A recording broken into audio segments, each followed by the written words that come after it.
गोपाल भगवान की। स्वागत है आपका। इन भैया को देने प्रश्न करना इनको। स्वागत है आपका मंगलमयी प्रश्नोत्तरी में। जिनका प्रश्न है वो बैठे बैठे ही अपने हाथ उठाएंगे, बाकी फिर शांति से बैठे। जी राधे राधे महाराज जी। जी महाराज जी, जब हम किसी संत या महात्मा को सुनते हैं तो वो दो शब्दों का प्रयोग करते हैं, संचित कर्म और प्रारब्ध। इन दोनों में कोई अंतर होता है या दोनों एक ही होते हैं? तीन होते हैं, तीसरा आपने सुना नहीं होगा, थोड़ा आगे आ जाइए। कर्म तीन प्रकार के होते हैं, संचित, क्रियमाण और प्रारब्ध। जैसे आपने आज 100 रुपये कमाए, तो 100 रुपये जब कमाए तो कमाने के लिए काम किया होगा, तो जो काम कर रहे थे वही है क्रियमाण। क्रिया की तो फल मिला, जो फल मिला वो 100 रुपये जो आपके मेहनत के थे या 500, वही हो गया संचित। कर्म किया, क्रियमाण कर्म से जो फल मिला 100 रुपये 500, वो क्या हो गया? संचित कर्म। वो संचित इकट्ठा हो गया। फिर वही 100 रुपये से जब आप मिठाई खरीदोगे या शराब खरीदोगे या दूध खरीदोगे, वही है प्रारब्ध। कि जो आपने कर्म किया था वो कर्म इकट्ठा हो जाता है, अच्छा या बुरा। फिर उसी कर्म का जब फल आपको मिलने लग जाता है, अच्छे या बुरे के रूप में, उसी को कहते हैं भाग्य या प्रारब्ध। ठीक है, तो हम जैसा करते हैं, अच्छा करते हैं तो हमारा संचित कर्म अच्छा होता है, फिर हमारा भाग्य अच्छा होता है, क्योंकि अच्छा किया था अच्छा पाएंगे, बुरा किया है तो बुरा ही इकट्ठा होगा, तो बुरा पाएंगे। तो वही लोग कहते हैं हमारे भाग्य में ये है, हमारे प्रारब्ध में ये है। भाई आपने जैसा, बच्चा जैसा लिखेगा उसी आधार पे तो नंबर पाएगा। आप जितना अच्छा कर्म करोगे, जितना अच्छा पढ़ोगे लिखोगे, उतने अच्छे नंबर। तो नंबर भाग्य से कैसे होते हैं? लोग कहते हैं मेरे भाग्य में तो इतने नंबर हैं। नहीं, तुम्हारे कर्म जितने बढ़िया रहे उतने बढ़िया नंबर आए। तो भाग्य उतना बढ़िया होता है जितना बढ़िया व्यक्ति कर्म करता है। कर्म अच्छा तो भाग्य अच्छा, कर्म बुरा तो भाग्य बुरा। भीष्म पितामह के भाग्य में बाणों की सैया आई, क्योंकि उन्होंने किसी सांप को कांटों के ढेर में फेंका था। दशरथ जी के मरते समय तड़प तड़प के मरना पड़ा, क्योंकि उन्होंने श्रवण कुमार के पिता को, जब श्रवण को मारा तो श्रवण के माँ बाप तड़प तड़प के मर गए। तो आपके भाग्य में मरने के टाइम तड़पना पड़ा, क्यों? कष्ट आया, क्योंकि आपने दिया था, जो बोया था वो आपने पाया। धन्यवाद महाराज जी। और किसका प्रश्न है?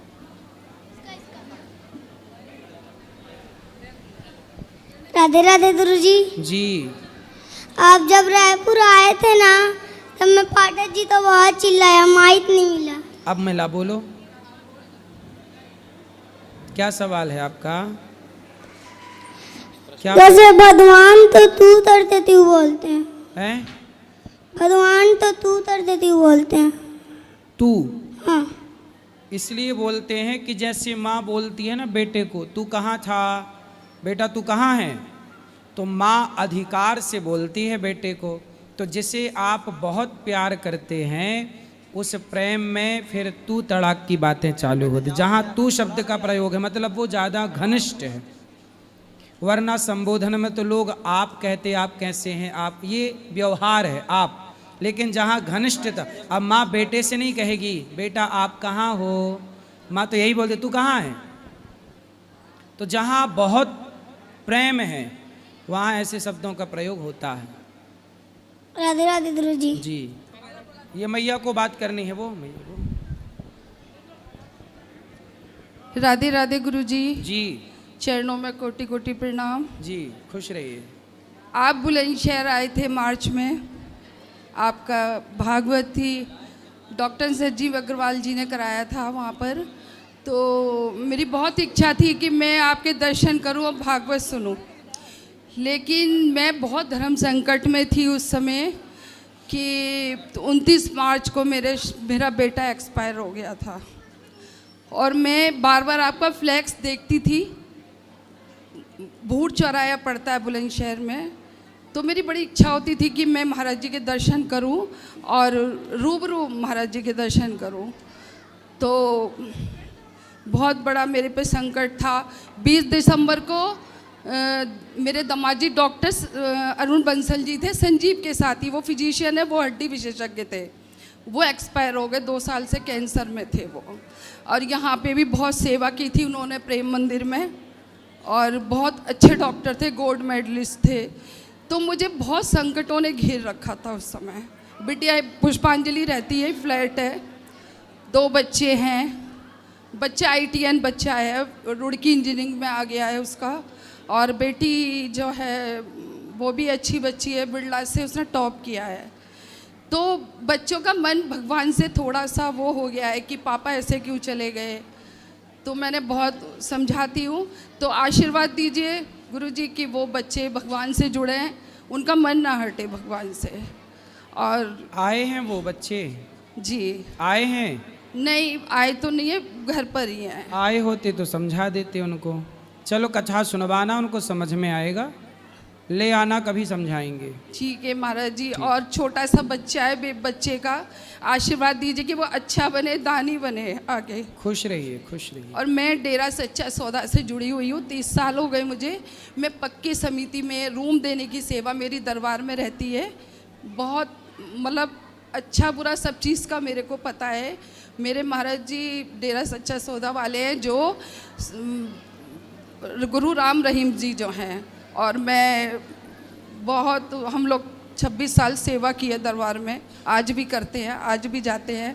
लेकिन मुझे बहुत खुशी हुई है कि मैं 4 दिन से आपकी भागवत सुन रही हूँ। और मैं मतलब 2 डेथ होने से ना मैं टूट गई थी बिल्कुल घर में। लेकिन ये मेरी छोटी बहन है, ये मेरे को निकाल के लाई थी कि आप निकलो। तो भगवान महाराज जी नाम में तो बहुत शक्ति है कि वो ही उठा के लाते हैं। बस कृपा रहे कि भगवान से और आप जैसे संतों से प्रेम बना रहे, हमारी उम्र भी आपको लग जाए। राधे राधे गुरु जी। खुश रहिए, खुश रहिए। राधे राधे गुरु जी। जी गुरु जी, मेरा प्रश्न है कि मैं मधुबनी जिला से बिलोंग करती हूँ, जिसमें कि अपनी माँ बाप से ही गुरु मंत्र होता है, ठीक है। तो अब जो हम ये माला या चंदन लगा दी, तो मुझे सब पूछते हैं कि आप कौन सी गुरु से दीक्षा लिए हैं। तो इस बीच में क्या करना चाहिए? और बहुत सारा हमारे जिला के ही ये सवाल है कि माँ बाप से ही हम मंत्र लेते हैं, इसके बाद मतलब तिलक चंदन उसमें होता नहीं है। तो तिलक चंदन होता है, तिलक चंदन लगाना चाहिए, उनको बोलना हम श्री संप्रदाय से हैं। तो इसीलिए सवाल सब करता रहता है जी आप कौन सी गुरु से मंत्र लिए, आप कौन सी तो गुरु। आप बता दिया करो ना। तो अब क्या हम मंत्र दोबारा ले सकते हैं? नहीं ले सकते हैं। तो आपने पहले किन से लिया था? माँ से ले रखी हूँ। हैं? माँ से होती है हमारी, माँ से। माँ, हाँ, माता पिता से। हाँ। ठीक है, माता पिता तो ऑलरेडी सबके गुरु हैं ही। हमारे जिला में ही माँ से ही मंत्र चलता है, वो लगा के पंडित से दिखवा के ही दिया जाता है, उसी को जाप करते हैं। लेकिन ये उस पूरे जिले की ही बात है कि माँ बाप या पित्ती अच्छा चाचा है। ऐसे ही मंत्र। माँ बाप से गुरु मंत्र ले बेटा, हाँ। और माँ बाप के बताए रास्तों पर चले थे, हाँ। तो और अच्छी बात है। हाँ, यही होती है। तो ये सही है। तो माँ ने मंत्र दिया, वो मंत्र भगवान का है। हाँ, उसमें से पंडित जी ताक कर निकाल के भगवान का ही मंत्र देते हैं कि ये आपके नाम के ये मंत्र हुआ है, तो यही जाप करना है। हाँ, तो जाप करो। तो उसी को जाप करते हैं। लेकिन बीच में ये आ गया कि वृंदावन आते हैं तो हम, हमारे पास कंठी और तिलक होते हैं, सब कहते हैं किसी गुरु से दीक्षा लिया, तिलक किस गुरु लगाओ, तिलक लगा सकते, किसी गुरु से अपने आप को जोड़ लो। हाँ, ये जोड़ तो लिए हैं, आपसे ही जोड़ लिए हैं। अब क्या करें? तो मंत्र श्रीमन नारायण का जाप करो, माथे पे तिलक लगाया करो। अच्छा, यही है। राधे राधे। राधे राधे। महाराज जी के चरणों में कोटि कोटि प्रणाम जी। मैं राजस्थान के एक छोटे से गांव गोगासर से बिलोंग करता हूं, और जब भी यहाँ आता हूं तो यहाँ कांच मंदिर के पास में मयूर निकुंज है, वहाँ रुकता हूं। तो वहाँ देखता हूँ तो 2 नंदी हैं, उनको चला नहीं जाता, उनको बाहर वहीं घूमते हुए देखता हूँ।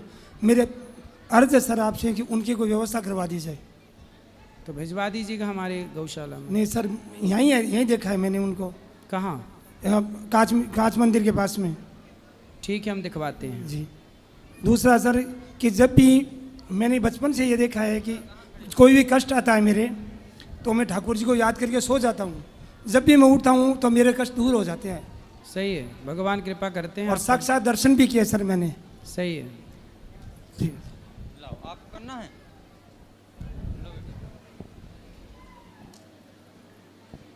राधे राधे गुरु जी। मेरा ये क्वेश्चन है कि जैसे अपने रामायण में सीता माता है, वो जनक राजा उनके पिताजी हैं, तो वो अपने पिताजी के चरण स्पर्श करते हैं जब भी कुछ भी त्यौहार हो या कुछ भी हो।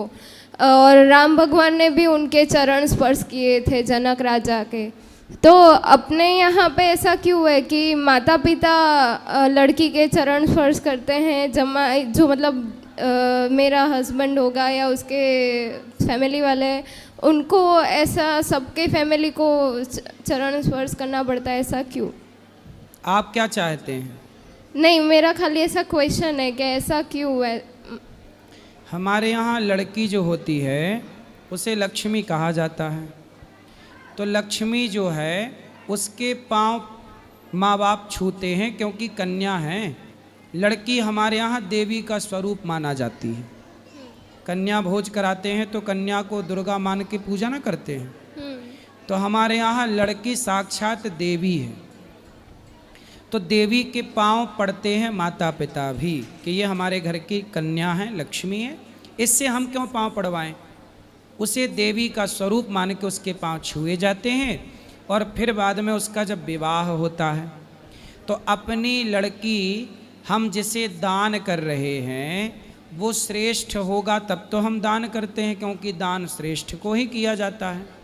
तो जिसे हम दे रहे हैं, हमने लड़की के पांव पड़े हैं, लड़की के पांव छुए हैं, तो हम जिसे अपनी बेटी दे रहे हैं उसका सम्मान करते हो कि भैया हम तेरे पांव पड़ते हैं, हमने जिस बेटी को, लक्ष्मी को बड़े लाड़ प्यार से पाला है, हम तेरे पांव पड़ते हैं, तो इस बेटी का ख्याल रखना। मतलब ये आदर की भावना, भैया हम तेरे पांव पड़ के कह रहे हैं कि हमारी बेटी का ख्याल रखना। इस भाव से पांव छुए जाते हैं, रिश्ते का कोई लेना देना नहीं है। अच्छा, भाव प्रधान है भैया। लोग नहीं कहते भैया हम जब कोई संकट आता तब आप क्या कहते, भैया हम तेरे पांव पड़ते हैं, ऐसा ना करो भैया, ऐसा ना करो, हम तेरे पांव पड़ते हैं। आखिरी ऑप्शन क्या है? यही ना। तो यही कि लड़की के माँ बाप लड़के के दामाद के पांव पड़ते हैं और कहते हैं हमारी बेटी का ख्याल रखना, इसे कोई तकलीफ़ ना हो, क्योंकि हमने बड़े प्रेम से इसे रखा है, आप भी रखिएगा। थैंक यू गुरुजी। राधे राधे।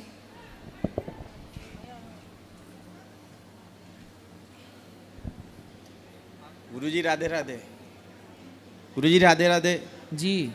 गुरुजी, तुलसी की माला जो है सब लोग पहन सकते हैं, जो दीक्षा लिए वही पहन सकते हैं? सब पहन सकते हैं जी। और गुरुजी एक प्रश्न और था कि ये वृंदावन में जो पानी है वो खारा, इसकी क्या महिमा है? खारा है, कहते हैं जब भगवान गए तो गोपियां भगवान की याद में रोईं, आंसू खारे होते हैं जी। तो आंसू इतने बहे कि उन आंसुओं का प्रभाव आज भी है, आज भी वृंदावन का पानी खारा है। यही बात भाव से कही जाती है। जी। गुरुजी राधे राधे। जी। राधे राधे गुरुजी। जी। गुरुजी, मेरा प्रश्न ये है कि माइक पास में लो। गुरुजी, मेरा प्रश्न ये है कि यह पाप कर्मों का अनजाने में जो पाप कर्म होते हैं उनका भी फल हमको भोगना पड़ता है। जैसे कि आपने बताया राजा दशरथ ने श्रवण कुमार को बाण मारा, वो तो अनजाने में मारा था, उन्होंने शब्द वेदी बाण चलाया, तो नहीं, अनजाने में क्यों मारा? उन्हें लगा कि हिरन पानी पी नहीं, रहा तो है, हिरन को का भी शिकार- क्यों मारना है? जी। हिरन को भी क्यों मारना है? इसे महाराज जी पहले बताते राजा महाराजा हिरन का शिकार पे निकलते थे पहले। देखो, जो उद्दंड, अब हिरन उस समय पानी पी रहा है, जी। पी रहा, चलो उद्दंड है, कोई गलत काम करते हुए दिखे तो मारो, पर उस समय तो वो पानी पी रहा था, पी रहा था कि नहीं? जी। तो किसी को पानी कहते, दुश्मन भी पानी पी रहा हो, कहने कुत्ते को भी खाते में नहीं मारते, कुत्ता भी खा रहा हो तो खाते समय उसे नहीं मारते। जी। तो पानी पी रहा है हिरन, आप क्यों मार रहे हैं उसे? तो ये तो गलत था ना। जी, पहले राजा मेरा शिकार पे नहीं, निकल, शिकार खेलते थे, वो उनका धर्म था, जी जी पर उसका भी एक नियम था। जी। खाते समय पत्नी के साथ मतलब मृग मृगी यदि रमण कर रहे हों, पांडु ने क्या गलती की? यही गलती की। जी कुंती के पति पांडु जी ने क्या किया कि एक मृग का शिकार कर लिया, लेकिन उस समय वो मृग और मृगी एक दूसरे के साथ वो रमण कर रहे थे, संबंध बना रहे थे। जी, वो कोई उसी रिश्ते- समय मृगी को मार दिया तो मृग श्राप दे दिया कि जैसे मैं अपनी पत्नी के साथ रमण कर रहा था, पांडु जिस समय तू अपनी पत्नी को काम भाव से स्पर्श करेगा तू मर जाएगा। तो माद्री के साथ उन्होंने जैसे ही टच किया तो वो मृत्यु होगी पांडु की। तो भाई राजाओं को अधिकार है मारने का, पर हर हाल में नहीं, उसकी भी एक सिचुएशन है, उसका भी एक संविधान है कि तब मारें जब वो मतलब आताताई हो, उद्दंडता कर रहा हो। कुछ जानवर क्या होते हैं और जानवरों को मारते रहते हैं। जब आप किसी को सताएं, उस सताते समय मारो, कि आप किसी को सता रहे हैं तब मारो, वो धर्म है। अब कोई पानी पी रहा है और आप मार दें, कोई पत्नी के साथ रमण कर रहा है और आप मार दें, ये धर्म कहाँ है भाई साहब? ये तो राजा के लिए भी गलत था, इसलिए दशरथ जी को भी उसका दंड मिला और पांडु को भी उसका दंड मिला। राधे राधे। राधे राधे। गुरुजी राधे राधे। जी गुरुजी, हमारे घर पे कोई अगर टेंशन बनती है, हमारा दिमाग क्यों टेंशन में रहता है? उसी वजह से हम गलत रास्ते पे जाने लगते हैं। तो आपका दिमाग टेंशन में चला जाता है। हाँ। तो टेंशन कहाँ रहती है? कहाँ भरी है टेंशन, तो उसमें दिमाग चला गया। पता कहाँ- नहीं गुरुजी, हमारा दिमाग ही नहीं काम करता, हम शराब पीने लगते हैं। उसी वजह से यहाँ वृंदावन आए थे। अच्छा, बोला वहाँ जाएंगे तो मतलब शराब पीते हो? पीना शुरू कर दिया, घर में लड़ाई दंगा होता है तभी। तो अब नहीं होता, फिर शराब से शांति है? तब भी होता है। तो फिर और क्या ट्राई करोगे? जैसे शराब पी के देखा, दंगा नहीं रुका, तो अब और क्या पीना स्टार्ट करोगे? बताओ। क्या करें गुरुजी, दिमाग ही नहीं काम करता है। तो तुम शराब पीने लग गए शांति के लिए, भगवान का नाम नहीं जप सकते थे? सुंदरकांड का पाठ नहीं कर सकते थे? जी। घर की लड़ाई के माहौल, किस कारण से लड़ाई हो रही है, उसे जड़ में जाके उसे समाप्त नहीं कर सकते थे? शराब पीने लग गए, शराब पीना समाधान होता, शराब पीने से टेंशन जाती, तो हम भी शराब पी लेते थोड़ी सी। अब गुरुजी बहुत सही करते हैं घर पे, जब नहीं सही हो पा रहा है तो बताओ क्या करें? क्या गलत चल रहा है बताओ? ऐसे ही छोटी छोटी बातों पे घर पे। किससे? पत्नी है? हाँ। पत्नी से लड़ाई हो जाती है? हाँ। किस बात पर? कहीं खाने पीने पे, कहीं बर्तन पे, कहीं कपड़े पे, कहीं कहीं चीज़ पे। नहीं तो आप खाना पीने में आपको उसका बनाया अच्छा नहीं लगता? अच्छा तो लगता है, फिर भी बहुत बातों पे होने लगती है लड़ाई। किस बात पे? एक उदाहरण से समझाओ। जैसे भोजन में किस बात पे होती है लड़ाई, खाने पीने में? अब भोजन में का निपटती नहीं है, मम्मी की और घरवाली की नहीं निपटती है, दोनों में। अच्छा, मतलब सास बहू की लड़ाई है। हाँ। तुम केवल पिस रहे हो। हाँ जी। तो सास को बहू पसंद नहीं है कि बहू को सास पसंद नहीं है? दोनों जनों को, उनको ना सास पसंद है, उनको ना बहू पसंद है। तो दोनों का तलाक कराओ और आप बढ़िया दोनों की सेवा करो। अब दोनों का तलाक करा दो, बोले दोनों एक दूसरे से बात मत करो, और आप अच्छे पुत्र बनकर और अच्छे पति बनकर पत्नी का भी ख्याल रखो और अपनी माँ का भी ख्याल रखो। गुरुजी अपने जान में तो रखते हैं। बताओ, वृंदावन आए थे, हमने सोचा दिमाग हमारा सही हो जाएगा। पत्नी लाए हो? उनको नहीं लाए। अरे जो बीमार था उसे नहीं लाए, उसको लाते तो हम उसका इलाज करते। माँ को लाए हो? माँ को भी नहीं लाए। फिर कोई बीमार आया ही नहीं। गुरुजी हम ही पहली बार आए हैं। सुनो, तो आपकी माँ की गलती होती है कि पत्नी की? अब गुरुजी हमारे समझ में नहीं आता किसकी गलती होती है, हम तो हर समय बाहर ही ज्यादातर तो किस बात पे दोनों लड़ती हैं सास बहू? ऐसे आपस में लड़ जाते हैं, किसी बात पे कहीं प्रेम होगा, कहीं लड़ाई शुरू। प्रेम होगा मतलब? कहीं सही सलामत रहेंगी घर पे, कहीं आपस में लड़ जाते हैं दोनों। किस बात पे लड़ाई होती है? बर्तन पे बोला आपने, भोजन पे बोला। सास को बहू का बनाया अच्छा नहीं लगता होगा?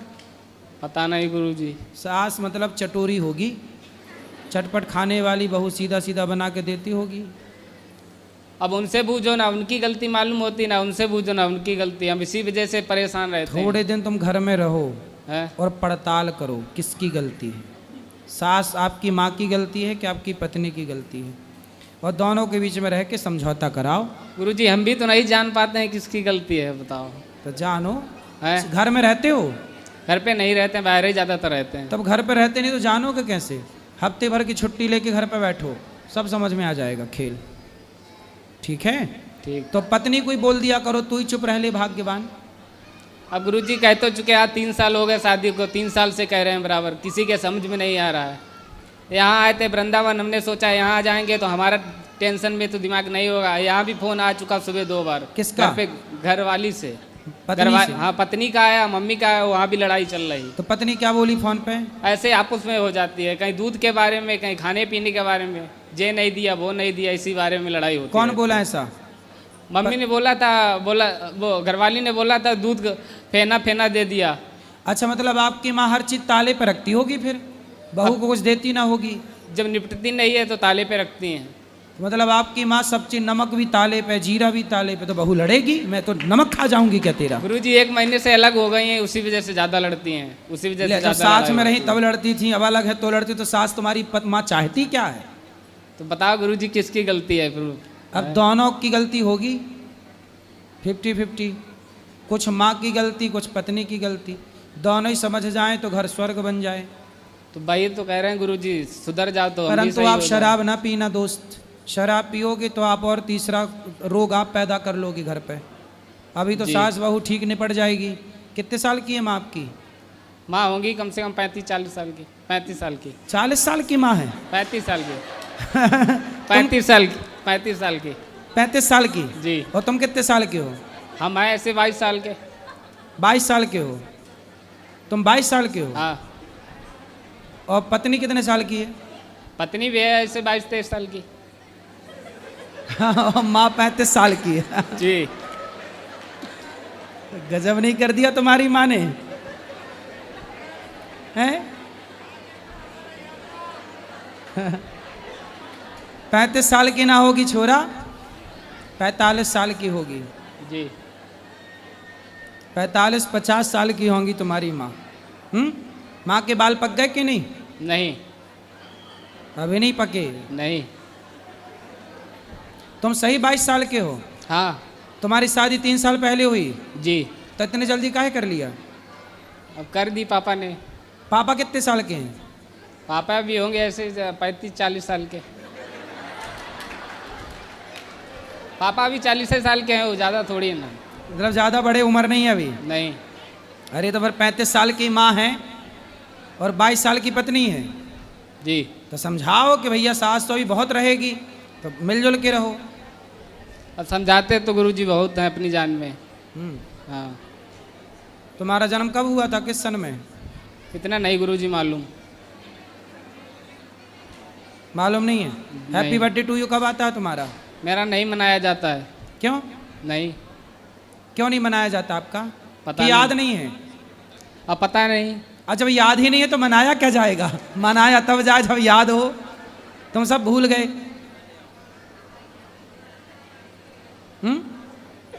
तुम लग नहीं रहे हो 22 साल के, लेकिन। जी। चलो, माँ को ले आना हमारे पास, पत्नी को भी ले आना, हम समझाएंगे। ठीक। ठीक है?